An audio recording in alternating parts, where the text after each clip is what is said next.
What's going on, guys? So some breaking news happened a little over an hour ago. I was away from my phone. I saw it though, and I immediately started looking at cap numbers. Another trade, I should say, between the New York Knicks and the Detroit Pistons. New York is really about to get aggressive to acquire Jalen Brunson. It's going to be really interesting to see how much money New York is willing to throw at him to get him to leave Dallas. I mean, everyone has a price. Mark Cuban has already said, he's not going anywhere. So I do believe that Dallas intends to be as aggressive as possible and as aggressive that makes sense. But New York historically has always shown that they're willing to overpay for what they want. And I mean that as no disrespect to Jalen Brunson. I really, really like Jalen Brunson. I think he's a really good player. I really think it's limited on what you can ask him to be in the NBA in certain situations. And I feel like he kind of overachieved to a certain extent last year with Dallas. And I know as I'm saying this, I'm like, oh, it sounds like you're trying to downplay what he did. And I'm really not. I know some of you are going to be like, oh, no, you absolutely. I'm really not trying to downplay it. Jalen Brunson has already gone above and beyond what I and so many people thought he would be coming into the NBA. And he deserves a big payday. He deserves it.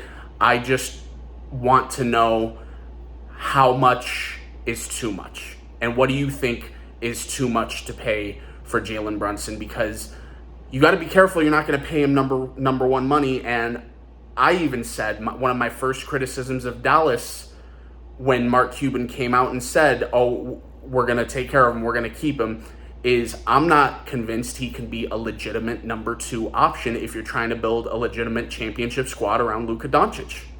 I'm sorry, I'm not convinced. As great as his development has been, I just don't believe it. But New York, again, clears up an additional $19 million in cap space, and Detroit inherits that.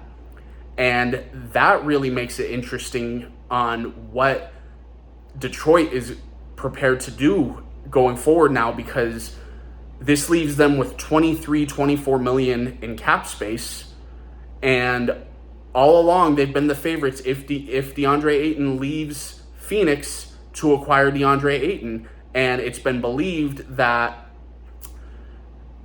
I think Detroit's going to call Phoenix's bluff, throw out an offer sheet and see if Phoenix matches it or not. But what this could potentially tell me, just speculation, I don't know anything, but what I believe, and there's history behind this from other scenarios. I think it's becoming more and more believed within the Detroit organization that they know they don't have really any assets that the Suns would covet in a sign and trade that makes sense.